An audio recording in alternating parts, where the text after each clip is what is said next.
Olá, meu nome é Diana. Eu vou fazer a review do livro A Cruz do Rei, do Timothy Keller, a pedido da One Heart. Esse livro, eles devem ter pedido pra eu fazer a review porque sou apaixonada por ele. Na verdade, meu irmão, ele me sugeriu ler esse livro há uns 2 anos atrás. E quando eu li esse livro, eu fui extremamente confrontada, foi impactante pra mim. Ele realmente trouxe à luz muitas das coisas que eu tava vivendo, que eu tava sentindo. Então, pra mim, foi assim, especial. Ele é um dos, se não o melhor livro que eu já li até hoje.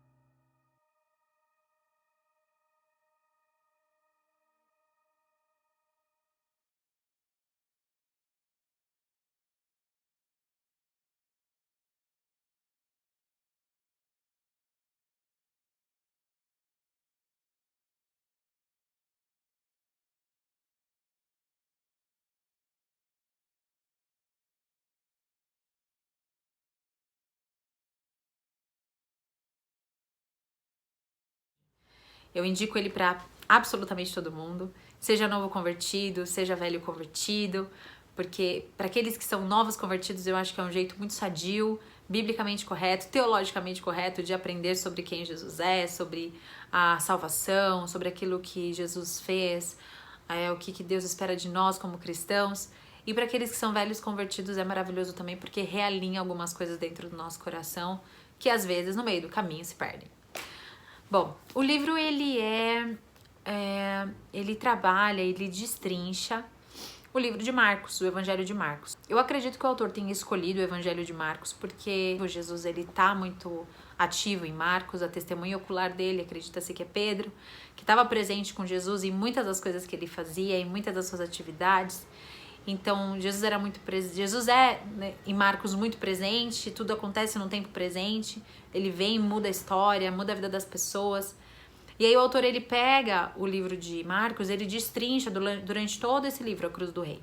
Então, ele começa com o capítulo 1 e termina com o último capítulo, sempre pegando um versículo, 2, 3, e começa a destrinchar eles no capítulo e estudar ele com a gente. Então, eu lia ele e lia junto com a Bíblia. Eu lia todo dia o capítulo da Bíblia, 2, 3 capítulos de Marcos e lia o capítulo do livro e era fantástico, assim. O livro ele é dividido em 2 partes. A primeira parte ele fala sobre o rei, ele fala sobre a identidade de Jesus, e a segunda parte ele fala sobre a cruz, que ele fala sobre o propósito de Jesus.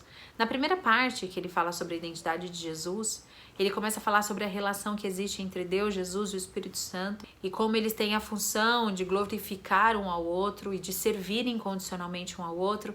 E esse relacionamento perfeito de amor, essa dança perfeita que eles vivem, não necessitaria de ser inclusos seres humanos, a criatura, o homem, mas Deus ele desejou incluir o homem nesse relacionamento para que ele pudesse nos dar alegria, nos dar propósito, nos dar gozo de vida. E à medida que a gente passa a viver uma vida que não é centralizada em nós mesmos, mas é centralizada em Cristo, a gente começa a entender qual é a nossa identidade, aquilo que nós nascemos para ser, nascemos para viver. O grande problema de todo o ser humano é que a gente tende a buscar a nossa identidade em várias outras coisas, né? Seja ela trabalho, bom casamento, filhos, ou realização pessoal, ou beleza, ou até ministério. Bom, a gente acaba buscando a nossa identidade em várias coisas, quando na verdade a única coisa que vai verdadeiramente saciar aquela necessidade do homem saber que ele tá no lugar certo, fazendo aquela coisa certa e vivendo a vida que Deus tem pra ele, é quando ele tem um relacionamento com Jesus e quando Jesus é o centro do nosso relacionamento, da nossa vida. Quando Jesus ele ocupa esse lugar de centro, quando nós vivemos pra ele, não vivemos pra nós mesmos, é quando nós verdadeiramente nos achamos. Então assim, o primeiro capítulo ele já vem assim destruindo, sabe? Ele é incrível, ele é poderoso, ele destrói muitos dos sofismas que a gente tem, que a gente carrega na nossa mente, que a gente nem percebe, mas que eles estão lá. Por isso que eu falo que ele é para crente e para não crente.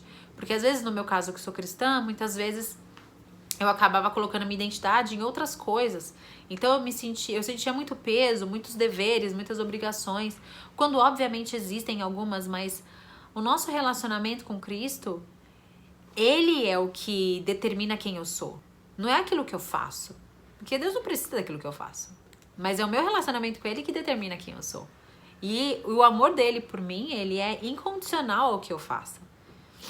E ele não depende de mim.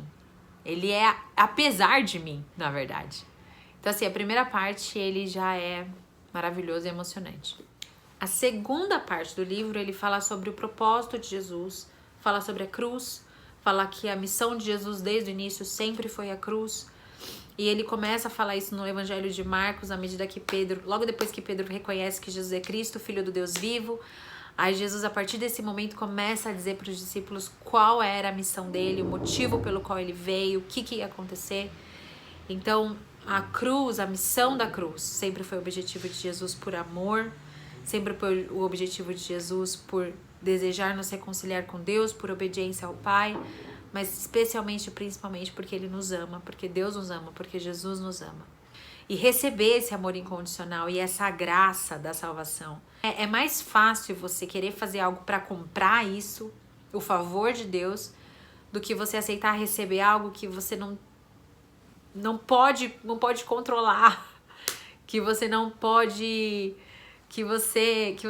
comprar. Então é sobre isso que o autor ele fala. Durante todo o livro, na verdade, ele começa a falar muito sobre a pessoa de Cristo. Então no final você sai assim apaixonada por Jesus, sabe?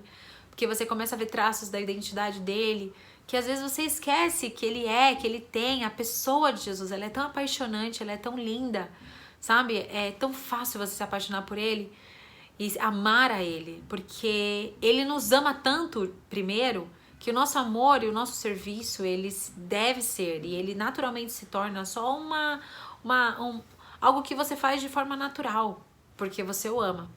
Então o livro ele trabalha sobre isso, sobre a pessoa de Cristo, sobre a missão de Cristo, tudo isso assim, trabalhando em cima das características da pessoa de Jesus.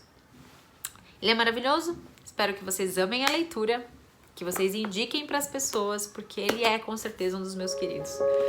É isso, beijo!